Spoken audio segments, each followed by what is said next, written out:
começar com São Paulo, então, atualizadíssimo nosso tabuleiro eleitoral com a pesquisa Datafolha de ontem, mostrando, então, portanto, empatados em primeiro lugar, Boulos e Marçal. Este é o cenário que a campanha do Pablo Marçal acredita que vai acontecer no primeiro turno. Eles têm ainda uma crença, uma fé, uma esperança de que cheguem no primeiro turno, de que ganhem no primeiro turno, mas isso, segundo as pesquisas, nesse momento é irreal. A campanha do Boulos ainda prevê o Ricardo Nunes um pouquinho na frente, mas já detectou, como a própria campanha do Nunes, um crescimento do Pablo Marçal. E a campanha da Tabata também mostrou esse crescimento. O tabuleiro de São Paulo tem Boulos e Marçal ali empatados com 26% e o atual prefeito aparece com 23% com essa distância.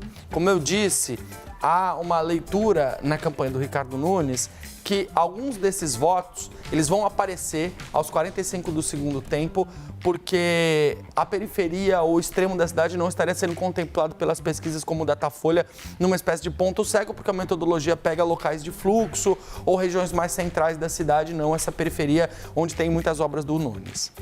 Muitos analistas e a própria campanha do Marçal acreditam que possa haver um voto envergonhado. Aquele sujeito que não conta pra ninguém que ele vai votar no Pablo Marçal, mas vai lá e digita o número dele na urna. E por parte do Guilherme Boulos, conversei com algumas pessoas da campanha dele, o Antônio Donato, por exemplo, que é deputado do PT e está ajudando na articulação, que me disse, Pedro, a gente historicamente tem um voto de última hora. Um voto que é ativado pela militância do PT, que é muito forte. Então, que pode acabar favorecendo o Boulos também nessa reta final. Então, veja como o cenário em São Paulo está embolado.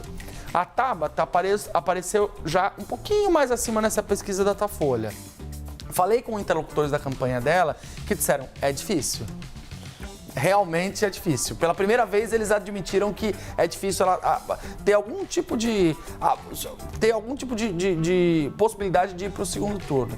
Mas eles também disseram que, bom, cresceu 2, 3 pontos, cresce 2, 3. Se chegar com uns 15, 17% no dia da eleição, quem sabe alguma coisa não acontece. Mas como eles mesmos disseram, é difícil. Agora, uma curiosidade, Pedro. O que dizem as pesquisas internas da campanha de Tabata Amaral? Porque quando a gente fala aqui da campanha do Boulos, do Marçal, do Nunes, eles sempre se colocam no segundo turno e aí só varia o seu adversário. No caso das pesquisas da campanha de Tabata Amaral, quem que aparece nesse segundo turno? Nunes em primeiro lugar, Boulos em segundo lugar, Marçal em terceiro lugar. E a Tabata com mais ou menos 12%. Esse é o retrato da sondagem interna da campanha da Tabata. É fato que a gente está acompanhando em São Paulo, segundo as últimas pesquisas, um cenário muito imprevisível, tudo muito embolado, Pedro. Não, eu nunca tinha visto isso. 4 campanhas, a sondagem de 4 campanhas diferentes, darem resultados diferentes, darem ordens diferentes de candidatos. Então, é algo bastante, assim, a gente só vai saber mesmo quando a urna abrir no domingo. Haja expectativa. Vamos lá, a gente segue viajando, saindo de São Paulo, vamos para o Rio de Janeiro. Falávamos mais cedo, Pedro, a pesquisa da Datafolha aponta um crescimento de Alexandre Ramagem lá no Rio de Janeiro, porém ainda Eduardo Paes figurando com mais de 50% das intenções de voto. Esse foi um dos tabuleiros que não mudou, né? Ele começou a eleição com o Eduardo Paes com muita folga dos próximos candidatos e apontando para uma vitória em primeiro turno.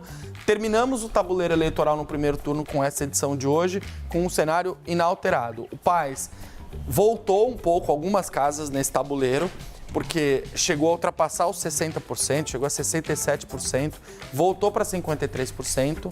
Como eu previa, tinha falado sobre isso aqui, o Alexandre Ramagem conseguiu usar a popularidade do Bolsonaro para avançar no tabuleiro. E o grande turning point da coisa é até onde o Alexandre Ramagem consegue ir impulsionado por Bolsonaro e onde ele para. O que a gente percebe nesse momento é que até onde ele chegou não é suficiente para poder tirar a vitória do Paes no primeiro turno. Mas, evidentemente, ainda tem 3 dias para a eleição, esse voto bolsonarista ainda pode ser ativado e pode ajudar o Ramagem a crescer um pouquinho mais. Mas o cenário hoje é de Paes vitorioso no primeiro turno. Um cenário mais consolidado no Rio de Janeiro. Já em Belo Horizonte, a gente mostrou São Paulo que estava embolado, Belo Horizonte do início ao fim, né, das pesquisas de intenção de voto que a gente vem acompanhando, Pedro. Olha só a situação por lá. É voto a voto. Essa aqui é outra eleição que a gente só vai saber o que vai acontecer quando abrir a urna no domingo. Tudo pode acontecer. É um dos cenários onde você tem 3 candidatos e quaisquer 2 destes 3 podem estar no segundo turno. O Mauro Tramonte, com 22% na frente, é apoiado pelo ex-prefeito Alexandre Calil e pelo governador Romeu Zema. O Bruno Engler, do PL, com 21%, é apoiado pelo ex-presidente Jair Bolsonaro.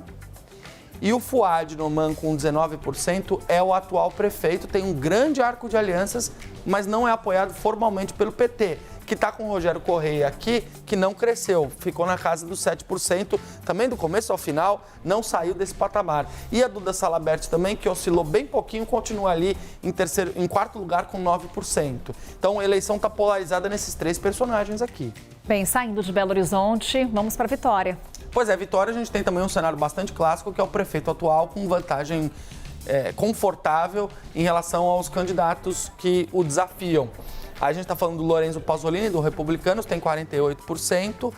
Os adversários que foram colocados nessa disputa contra o prefeito não conseguiram tirar dele a hegemonia. É o caso do João Coser, do PT, que aparece com 16%, Luiz, do PSDB, com 12%, aí você tem um candidato do Bolsonaro com 8%, o Assunção, e a Camila, do PSOL, com 7%. Você percebe que o cenário de Vitória é um dos cenários que manteve estabilidade do começo ao fim da eleição, e aí a gente termina aqui o tabuleiro eleitoral no primeiro turno. Primeiro turno. É isso, porque a gente vai voltar no segundo turno com esses personagens, como ficou a corrida, qual é a disputa. Quem tá aqui na chegada, né? Quem vai chegar, quem vai conseguir conquistar a eleição.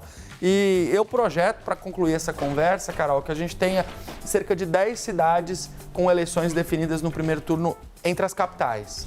Das 26 capitais, pelos números, pelo que a gente está acompanhando, entendo, conversando também com os analistas, que cerca de 10 cidades devem ter o prefeito eleito já neste domingo.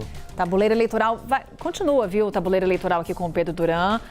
Nas capitais que terão o segundo turno, também a gente mostrando quem cruzou aí a linha de chegada com o Pedro na segunda-feira aqui no CNN Novo Dia.